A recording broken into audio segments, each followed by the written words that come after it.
Muy buenas tardes. Gracias por estar una vez más en esta programación en español del Canal 17. Les saluda Pedro Corso, periodista de Radio Martí. Hace poco más de una semana, el mundo latinoamericano, pues, en alguna medida se convulsionó. Se habló, se afirmó que el presidente Hugo Chávez estaba enfermo, tenía cáncer, había sido operado en Cuba. El presidente, pues, no participó en los desfiles del aniversario de la proclamación de independencia de Venezuela, pero sí viajó a Venezuela, a pesar de haber estado recién operado. Según muchos comentarios, su viaje a Venezuela se debió a numerosas consecuencias o causas, para ser más preciso. Pero de esto vamos a conversar con José Colina, presidente de BPEX, una organización de venezolanos en el exilio, y Pedro Mena, ex diputado a la Asamblea Nacional Venezolana, pero también coordinador de la Mesa Democrática acá en Estados Unidos. Gracias a ambos. Gracias. Gracias a ti, Pedro, siempre un placer. Colina, el retorno de Chávez a Venezuela, prácticamente convaleciente, ¿a qué se debe, desde tu perspectiva? Bueno, desde mi punto de vista se debe a que la misma incertidumbre que existía con respecto a su enfermedad creó también un clima de incertidumbre dentro de su propio partido, el PSV, y se desató una feroz pugna por el poder, en la cual pues se identificaron dos grandes bloques, un bloque comandado por Diosdado Cabello Rondón, un diputado perteneciente al PSV que tiene mucha conexión con el ala militar en Venezuela y con el sector empresarial, y el sector más o menos comunista dentro del partido PSV, liderizado por Nicolás Maduro y Elías Agua, quienes estaban tomando pugna por controlar el partido. Se rumoraba también de que podía existir la posibilidad de una salida militar ocasionada por Diosdado Cabello, y Hugo Chávez regresa, desde mi perspectiva, a calmar esas pasiones, a tratar de mantener el control dentro de su partido y de mandarle un mensaje tanto a sus seguidores en la sociedad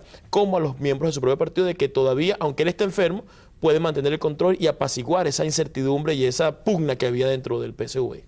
Pedro, tiene este regreso de Chávez, independientemente de lo que Colina nos ha expuesto, algo que ver con las elecciones del próximo año? Mira, yo comparto con Colina su análisis y me limito únicamente a decirte que él creó esa situación. Él no, o sea, la situación de crisis, dices tú. Sí, déjame explicarte un poquito. Él no se preocupaba en estos últimos 12 años de formar una persona que lo sustituya, que tenga liderazgo. Y claro, con esta enfermedad, yo creo que está enfermo, no hay un sustituto viable. Lo que, como dice Colina, se ha desarrollado una pelea interna por mantener el poder. La decisión de Chávez ayer de ratificar el alto mando militar, de no mover piezas y ratificar todo el Consejo de Ministros, es una salida circunstancial para dar una tranquilidad al país de que las cosas no son tal como lo planteó la Está haciendo política Chávez. Están haciendo política, pero indudablemente la procesión va por dentro. No solamente en su cuerpo, la enfermedad está avanzando, sino también en las críticas y las contradicciones internas en el seno del gobierno se están manifestando con mucha franqueza. Pero en tema electoral, o sea, te preguntaba si el regreso de Chávez tiene también algo que ver con las elecciones del año 2012. ¿Crees tú que en base a la enfermedad, a las informaciones que ustedes puedan tener, Chávez pueda ser un candidato viable del PSV? Mira, es que así como no estimuló un liderazgo distinto o sustituto, en el PSV no hay candidato. Es decir, se habla, se rumora la posibilidad de que su hermano Adán Chávez sea candidato. Lo cierto es que la situación para la oposición, con una política unitaria, con un candidato único, en el mes de febrero, el 12, vamos a hacer las elecciones primarias, ese candidato va a contar con un amplio respaldo popular, se nos clarifica bastante el problema. Yo creo que lo que vamos a hacer gobierno a partir del 1 de enero del año 2013 y vamos a comenzar a reconstruir el país, su democracia, su estructura económica, pero realmente Chávez, en mi opinión, no tiene nada que buscar como candidato. Yo pienso que el regreso de Hugo Chávez a Venezuela sin duda alguna le sirve para calmar las pasiones dentro del PSV, pero también una estrategia para poder enfrentar lo que va a ser en el año 2012, que le puede salir una buena jugada. Él trata de recuperar la conexión que había perdido con la gente, de manera tal de que si él no puede ser el candidato porque la enfermedad se lo limita, a la persona que él le levante la mano y le dé ese padrinazgo, cuente con el apoyo de la gente que lo sigue. El dedazo, como decían en México. Exactamente. Entonces, que todo el mundo dice que va a ser Adán Chávez, y yo también, que en mi análisis me dice que pudiera ser Adán Chávez Chávez el que sea el sucesor de Chávez. Entonces esto le sirve a él para mandarle un mensaje a sus seguidores y para tratar de capitalizar esa popularidad que había perdido y su liderazgo producto de la grave crisis que tiene el país. Sin duda alguna que el regreso de Chávez tiene que ver con el escenario político del año 2012, porque la revolución bolivariana que él tanto decía que iba a llegar hasta el 2030 no va a ser así, por lo que acaba de decir Pedro.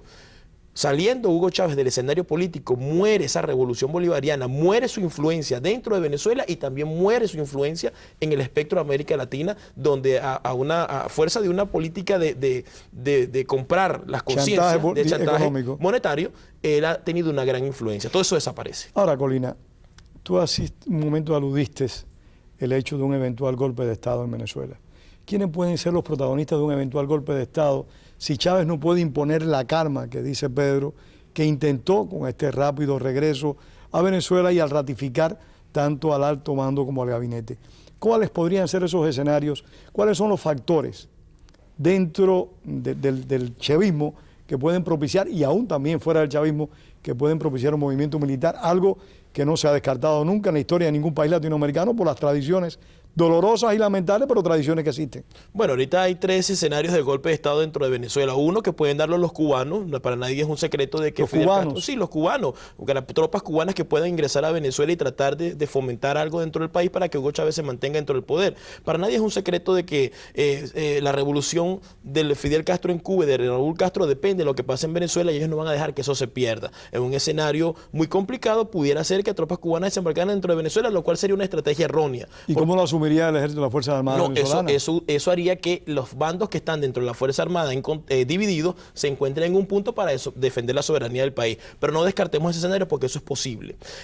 Quien tiene en este momento mayor opción para dar un golpe de Estado dentro de Venezuela es Diosdado Cabello Rondón, porque él viene de la Fuerza Armada Nacional, sus compañeros son coroneles en estos momentos, ¿verdad? Fue vicepresidente, creo. Fue vicepresidente de la República, fue ministro de Infraestructura, ministro de Interior y Justicia, y durante los 12 años se ha dedicado a ayudar a oficiales dentro de la Fuerza Armada. O sea, tiene seguidores dentro de la Fuerza Armada y tiene seguidores dentro del sector empresarial. En este momento él constituye la primera fuerza que pudiera ir a una salida violenta. Por eso es que Chávez regresa al país, por esos rumores. Y en este momento no hay buenas relaciones entre Cabello y Chávez. Bueno, de hecho, no lo has visto, a Diosdado Cabello no lo has visto por ninguna parte, en ninguno de los eventos públicos donde ha estado Chávez. Cuando se dirigió en el balcón del pueblo, ¿verdad? Que salió su hermano y Reyes, un teniente coronel que estaba con él, enfocaron en el público, estaba José Vicente, estaban sus ministros, estaban todos sus seguidores, pero Diosdado Cabello no estaba ahí. No ha aparecido por ninguna parte, lo que marca un distanciamiento entre ambos. Y como seguía, la tercera opción la tienen los militares institucionales que no apoyan ni al chavismo, ¿verdad? Pero no se meten tampoco con la oposición, sino para respaldar una salida democrática y ante un clima de anarquía, ¿verdad? Pudieran actuar para devolver la institucionalidad dentro del país. Esos son los 3 escenarios que yo veo. Pedro, dice el teniente que puede ser el hermano de Chávez una especie de sustituto en una campaña electoral, pero Rangel no podría ser otro candidato, teniendo en cuenta que Rangel es un hombre con una presencia política sólida en Venezuela y que, según las informaciones a las que he tenido acceso, tiene buenas relaciones con la oposición. Mira, fíjate, yo a Rangel lo veo como un presidente de transición, no lo veo como candidato presidencial. Por lo que apuntaba Colina, los enfrentamientos internos en acciones de gobierno no son 2, son 3 grupos, porque falta Rafael Ramírez, PDVSA, son 3 grupos que están enfrentados. Por supuesto, el grupo de Jagua es el que tiene la bendición de Fidel Castro, el grupo auspiciado por los cubanos. Creo que estos 3 grupos no aceptan que uno de ellos sea el vicepresidente, porque en la medida que se vaya deteriorando la salud de Chávez, cuidado si estas son las últimas apariciones de Chávez en público. ¿Ustedes están convencidos que Chávez está realmente yo grave? comparto el análisis, yo lo felicité a Colina en el momento que él, a través de un programa de televisión, admitió y denunció la situación deplorable de Chávez desde el punto de vista de su salud. Y te digo, creo que la transición puede llegar a un acuerdo a que Chávez designe a José Vicente como un vicepresidente, porque ¿quién dictamina la incapacidad de Chávez para gobernar? Es la Corte Suprema de Justicia. El Tribunal Supremo nombra una junta de médicos, los médicos dictaminan que el presidente no está en condiciones de dirigir el país, la Corte lo aprueba, va a la Asamblea y la Asamblea designa al vicepresidente. Entonces yo veo a Rangel allí. Ahora, en cuanto al candidato, bueno, es Diosdado, podría ser una opción, puede ser también el Chávez, pero déjame decir algo, en Venezuela los votos no se endorsan. No es lo mismo el hermano de Chávez o Diosdado que Chávez. Es Es decir, no despiertan, a pesar de que vienen con esa herencia política del presidente Chávez, no van a despertar emoción. El país tiene 12 años con un cáncer de la corrupción, con el cáncer de la miseria, con el cáncer de la inseguridad, con el cáncer de los irrespetos a los derechos humanos, con el cáncer de la anarquía total sin Estado de Derecho. El país está cansado, el país está a punto de explotar. Y creo que la salida de un golpe de Estado, en mi opinión, no son viables.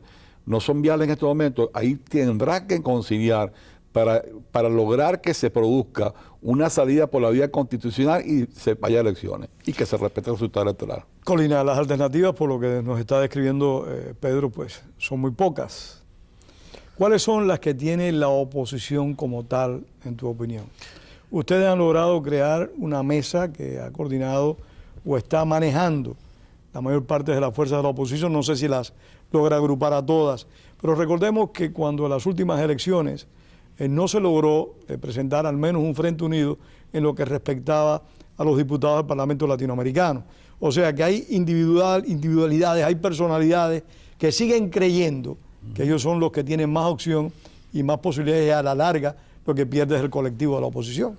No, por supuesto. Yo pienso lo siguiente. Con respecto a los escenarios de golpe de Estado o la intervención militar, salvo que no sea, si viene por parte de los militares institucionales, va a ser porque existe un estado de anarquía dentro del país, no hay gobernabilidad, no hay posibilidad de ir a elecciones porque ellos mismos las sabotean o las intentan impedir y ahí los Fuerzas Armadas institucionales actúan. Ese es el escenario más viable. Con respecto a la Mesa de la Unidad Democrática, creo que ha hecho un excelente trabajo, han ido aunando esfuerzos para encontrar una plataforma unitaria cohesionada, que no es fácil, ¿verdad? Dado la pluralidad que existe y las diferentes características que puede tener una oposición. Es que discúlpame, para beneficio de nuestros televidentes, hay que destacar que en la Mesa de la Unidad pues hay un número importantísimo de personalidades políticas de diferentes ideologías. Gente que van desde la extrema izquierda a otras vertientes de la política. O sea, hasta la derecha y ahí pues hay una pluralidad grande y por eso es que es un ejemplo de ponerse de acuerdo a nivel mundial. Creo que eso ha sido un esfuerzo bien importante y yo coincido con Pedro, ¿verdad? De que la oposición, sea Chávez el candidato, no sea Chávez el candidato, debe mantener la plataforma unitaria, debe seguir presentando un proyecto país, debe capitalizar el descontento de la gente y seguir trabajando como que si Chávez no estuviera nada, para derrotarlo por la vía electoral y tener a las Fuerzas Armadas institucionales preventivas al bate por si acaso hay un estado de anarquía, porque Adán Chávez bien lo dijo hace una semana, que puso la torta, de que, bueno, la única vía para mantener el poder no era la vía de los votos, que podían ir a la insurrección armada. Y eso lo dijo antes de que se dijera que Chávez tenía cáncer. Es correcto, entonces ellos no descartan ese escenario, ahí es donde la Fuerza Armada Institucional tendría que actuar y es un escenario donde la Fuerza Armada tendría que convertirse o cumplir su rol de policía de la Constitución Nacional, que no lo ha venido haciendo en los últimos 12 años. Pero creo que hay que fortalecer la plataforma unitaria, creo que las elecciones primarias tienen que darse para conseguir el mejor candidato, presentar un proyecto que enamore a los venezolanos y encontrar un candidato que esté conectado con el pueblo, que tenga la capacidad de capitalizar el descontento de la gente y de influir en esa gente, chavistas o no chavistas. Un rival de Chávez. En estos momentos, el que tenga mayor opción, esto lo puede contestar Pedro, porque él maneja la Mesa de la Unidad Democrática. Mira, bueno, Pedro, esperamos la respuesta. Mira, fíjate, yo coincido plenamente con Colina y estamos... Pero tengo un programa en el que todos estamos de acuerdo. La verdad que no es agradable así. Gracias, porque eso es parte de que la gente entienda que si hay posibilidad de entendimiento. Mira, las posibilidades del gobierno, de la oposición, están cifradas en la unidad, en una elección primaria. Perdóname, individualmente no hay ningún candidato de la oposición, ninguna personalidad que pudiera contrarrestar a Hugo Chávez o a un designado de Hugo Chávez. No. Nosotros, fíjate, la ventaja de la primaria es que la primaria no complace peticiones, ni a grupos ni a individualidades. Porque la primaria es el pueblo que va a decidir. Son todos los electores venezolanos en el registro electoral permanente, van a hacer uso de su voto y van a escoger al candidato, como decía Colina, que mejor se conecte con el pueblo. Es decir, y eso no depende ni de ti, ni de Colina, ni de mí, depende del esfuerzo que haga el candidato.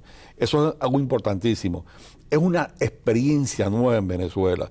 Las estimaciones de algunas encuestas nos dan entre el 28 al 35% de participación posible en esa primaria. Chávez sacó en las últimas elecciones el 4.750.000 votos.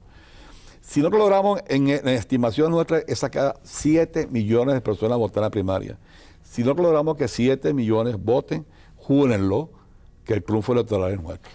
porque no habrá ninguna presión, ningún fraude que nos quite el triunfo electoral. Colina. Ahorita la primera opción la tiene Enrique Capriles Radosky, gobernador del estado Miranda, quien según las encuestas tiene una aceptación del 37% o algo así. Un hombre joven, Muy joven. sin pasado político. Pero cuando uno hace una evaluación a fondo, ¿verdad? Hay que buscar un candidato que tenga la capacidad de conectarse con el pueblo, de hablarle a las masas, de enamorar a esos chavistas que hasta ahora han estado siguiendo a Hugo Chávez de manera desbocada y sin ningún tipo de rumbo, pero que bueno, él con su carisma y con su forma de enamorar a las masas, pues los ha convertido en sus seguidores. Hay que arrebatarle a esos seguidores. Yo creo que ahí hay que hacer una búsqueda muy profunda, porque veo muy buenos candidatos. Existen una cantidad de candidatos muy buenos, pero no veo ese grado de conexión con el pueblo. Habría que desarrollarlo a un punto tal de poder derrotar a Hugo Chávez por la vía electoral. Pedro, ¿en alguna medida crees, el pasado viernes, la presidenta de Brasil, Dilma Rousseff, invitó al presidente Chávez a que se tratara el cáncer en Brasil? El presidente Chávez declaró que lo iba a pensar. Mi pregunta es, ¿no daría una mayor claridad a la enfermedad del presidente Chávez si va para Brasil, si regresa a Cuba a hacer tratamiento? Por supuesto que es así. Ahí sí se enteran ustedes realmente qué es lo que tiene Chávez. Oye, en el mismo Venezuela, mire, por más que sea que tengan todas las medidas de seguridad, Chávez es un preso, un retenido, un secuestrado de los castros en Cuba. Allí funciona el régimen a plenitud de represión, y sin embargo muchas cosas se conocieron. Ahora imagínate en Brasil, que a pesar de que Brasil es un país democrático, Un país abierto. muy abierto, muchas cosas se van a saber. Yo sí creo que el problema de Chávez es un problema de tiempo y un problema de la justicia divina, que actuará en su momento determinado. Nosotros debemos preocuparnos es por resolver el problema del país, darle la respuesta a esas necesidades sentidas de los venezolanos, en proyectar la unidad más allá de la sopa de letras de los partidos, y que se convierta en un sentimiento nacional para que pueda producir el estallido emocional de los venezolanos a la hora de depositar su voto por un candidato de oposición. Ahí está la clave. Lo de Chávez, ya está. Ahí está es un proceso. En la medida que le vayan aplicando todos los tratamientos, la quimioterapia, ese va a ir cayendo desde el punto de vista físico y desde el punto de vista psicológico. Y yo creo que en poco tiempo tenemos un Chávez totalmente afectado desde el punto de vista de la enfermedad. Colina, en las elecciones del 2012 también se van a elegir diputados a la Asamblea Nacional. No. ¿O en esta ocasión no corresponde? No. Solo son las elecciones del presidencial y gobernadores y alcaldes, si no tengo entendido. Creo que son el mismo año, pero con un espacio de 3 meses. Uno en agosto y otro en diciembre, o viceversa. Lo que sí estoy completamente de acuerdo, y lamentablemente o afortunadamente aquí todos estamos de acuerdo, es que hay que desarrollar una plataforma unitaria. Ese es el trabajo de todos y cada uno de los venezolanos que se encuentran dentro y fuera de Venezuela, pero también es responsabilidad de las personas que nos encontramos fuera de Venezuela y de otros países que están siendo afectados por el comunismo, encontrar una estrategia para desmontar a ese gran cáncer que se llama comunismo, que ha invadido América Latina y que ha destruido muchos países, y que se han asociado estratégicamente, ¿verdad?, en organizaciones que se ocupan de desestabilizar. Bueno, eso es muy importante lo que tú acabas de decir, porque el gobierno de Hugo Chávez, en la medida de lo posible, ha tratado de imitar el tipo de régimen que se estableció en Cuba, y en la medida de lo posible también ha tratado de extender, como en su momento intentó el régimen cubano, su modelo político.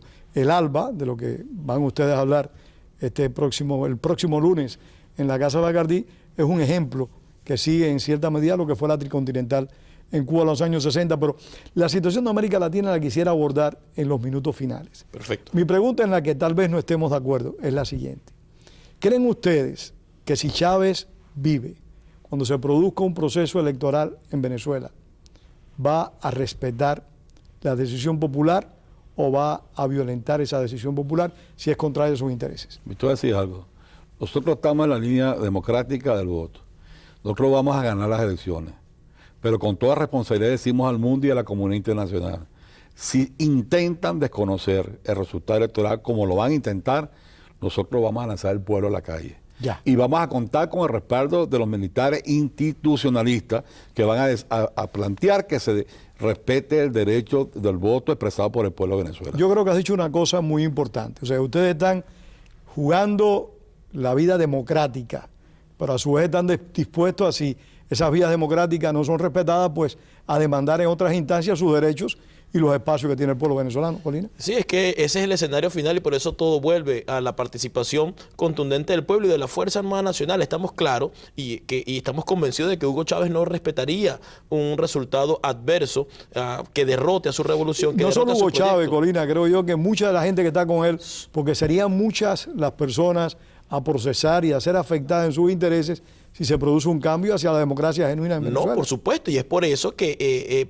estamos exigiendo, y me alegra mucho que Pedro lo haya tocado en este momento, de que realmente haya una estrategia y haya la intención y haya la plataforma para defender la voluntad popular, que es lo que nos ha faltado en los últimos 12 años en las elecciones, de realmente hacer respetar la voluntad popular. Me alegra mucho porque esa es la vía y esa es la forma como Hugo Chávez será derrotado. A Hugo Chávez no le queda otra alternativa sino que mantenerse en el poder para ahora que está enfermo no tanto, pero cuando no está enfermo, para ser juzgado internacionalmente por todos los delitos que ha cometido, por convertir a Venezuela en un estado que patrocina el terrorismo, por convertir a Venezuela en una plataforma segura para el narcotráfico, y él no tiene otra opción que mantenerse en el poder. Por eso él nunca reconocería una derrota.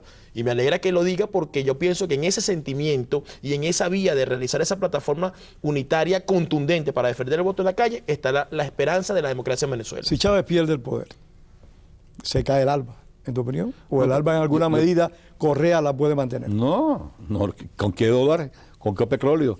Déjame decirte, el destino de Cuba y el destino del ALBA depende de Chávez. Desapareció Chávez físicamente o políticamente con una derrota electoral en manos de la oposición. Nuestra primera decisión es quitarle todos esos convenios petroleros que le están dando petróleo y dinero e insumos a la revolución cubana. Eso se lo vamos a quitar. Le vamos a quitar toda la ayuda económica. Eso permite adivinar, sin un pitonizo, que la situación de Cuba va a cambiar y que se va a producir la caída definitivamente de Fidel. Y todo el ALBA está financiado por Venezuela. Es decir, estos presidentes cuando van a Venezuela andan buscando el chequecito que le va a dar Chávez. Bueno, hoy estaba leyendo de que dirigentes políticos nicaragüenses, particularmente del gobierno, pues estaban preocupados por la enfermedad de Chávez porque piensan que eso les puede afectar a ellos. Es que tiene que afectarles, Pedro. Imagínate que Venezuela gasta 5.000 millones de dólares al año, ¿verdad? Financiando estos países. Ha gastado 53.000 millones de dólares ayudando a Nicaragua, Cuba, Bolivia, Ecuador. Le da 100.000 barriles diarios de petróleo a Cuba. O sea, estos son cosas que han... En una cuenta de hielo que nadie las ve. Por supuesto. Entonces, ¿quién tiene liderazgo en América Latina para mantener el ALBA? Nadie. El único que lo puede hacer es Hugo Chávez por su verborrea y por su agresividad y por la chequera que tiene para mantener y comprar las conciencias. Por eso es que hay tanta preocupación. Una vez salido Hugo Chávez del escenario político, se caen todas estas alianzas y se caen todos estos proyectos. Otro sueño, Pedro, y pregunta, no te olvides, pero otro sueño que el propio Chávez, junto con otros líderes de la extrema izquierda, y no tan de la extrema izquierda, pero sí de carácter populista, como el propio Correa y la señora Kirchner, pues han apoyado el crear una OEA sin Estados Unidos, el famoso CELAC, que se iba a constituir este pasado 5 de julio en la isla Margarita. Y al cual no asistió, pues eso es un presagio que... No lo suspendieron, fue cuando dijeron que estaba enfermo. Es morir nacer, porque vuelvo y te repito, el proceso, este año 2012 y lo que queda de 2011, vamos a estar frente a acontecimientos muy importantes que van a cambiar la política internacional y va a cambiar lo que respecta a Venezuela. Yo te quiero decir aquí frente a las cámaras, las Fuerzas Armadas de Venezuela no están con Hugo Chávez. El sector institucionalista son unos perseguidos, son unas víctimas. O sea, un sector de las Fuerzas Armadas. Un sector, pero es mayoritario. Son perseguidos, son víctimas del G2, de las persecuciones del gobierno de Chávez. Eso lo sabemos, ellos también lo saben. Y estamos aunando esfuerzos no para dar un golpe de Estado, para que se respete la voluntad popular que va a ser expresada en diciembre, si es que son las elecciones en diciembre, para cuando se va a elegir un nuevo presidente de la República, y ahí vamos a hacer concurso, toda la fuerza, digamos, democrática del país, para restituir a Venezuela su democracia y su libertad. Yo creo que ustedes han hecho un esfuerzo muy serio por enviarle un mensaje al mundo de que ustedes quieren que el problema se resuelva en Venezuela por una vía cívica, por la vía electoral, que es la más justa, la más genuina y en la que todos tenemos oportunidades para manifestarnos. Me parece que eso es muy importante. Sí, por supuesto, es que realmente pues hasta ahora él había llegado al poder por la vía de las elecciones, aunque muchas elecciones fueron fraudulentas, y yo coincido de que debe ser por la vía electoral por la cual debe salir. Claro, si la vía electoral no es respetada, entonces la Fuerza Armada, que es la policía de la Constitución Nacional Venezolana, se ve en la obligación de actuar, de devolver el hilo constitucional y de hacer que vuelva la libertad y la democracia a Venezuela. Esa es una expresión de nuestro común amigo Alexis Ortiz, que dice, hay que luchar democráticamente. Bueno, yo pienso que esa es la Ver vía qué dicen los correcta. tiempos. No, ahí coincidimos plenamente. Alex es un luchador social y tuve la oportunidad de compartir 15 años con él en el No, Congreso. pero no vamos a hablar de Alexis aquí. No. Colina, ¿qué es lo que tienen el lunes? El lunes tenemos una conferencia que se llama de la Tricontinental al Alba. Como bien lo dijiste, pues vamos a hacer un análisis detallado de cómo ha venido evolucionando esta idea que es originaria de Fidel Castro y que se ha convertido ahora pues en una supuesta alianza para la influencia económica en América Latina, pero que realmente lo que hace es desestabilizar y crear caos en América Latina. Vas a estar tú como Pedro Corso, quien es el presidente del Instituto de la Memoria Histórica Cubana, Jacqueline Jiménez, economista venezolana que conoce muy bien el tema del ALBA, y este servidor, José Antonio Colina, quien va a darle pues un enfoque detallado de lo que es el ALBA desde el punto de vista militar y qué pudiera pasar con el ALBA o qué va a pasar con el ALBA una vez que Hugo Chávez salga del escenario político. Es por eso que aprovechamos este espacio para invitar a todos los televidentes a que nos acompañen el próximo lunes 11 de julio a las 6:30 de la tarde en la Casa Bacardí, en la 1531 Brescia Avenue, Coral Gables, para compartir esta importante conferencia. En el minuto que nos queda, Pedro, el CELAT, que es el proyecto chavista para sustituir la OEA, en caso de que Chávez salga del escenario, no tiene viabilidad, pero no hay que buscar alguna manera en que la OEA cambie, se reestructure y se ponga a tiempo, digamos, con los tiempos. No, de acuerdo contigo, no solamente que cambie, sino que tenemos que cambiar secretario general, que viene haciendo una política de entendimiento con los grupos de la izquierda. Y cuando se trata de derechos humanos en Venezuela se hace el loco. O sea, un secretario general que no mire con seriedad y responsabilidad lo que ocurre en América Latina y la violación de derechos humanos, no merece estar en ese cargo. El problema es que la OEA se ha ganado la mala voluntad de quienes están con Chávez y de quienes están en contra de Chávez. Eso es muy curioso. Y no porque haga un buen trabajo, sino por el mal trabajo que ha realizado. Muchísimas gracias. Muchísimas gracias a José Colina y a Pedro Mena por haber compartido con nosotros este espacio, y a ustedes por habernos dejado visitarles una vez más. Tengan todos muy buenas tardes.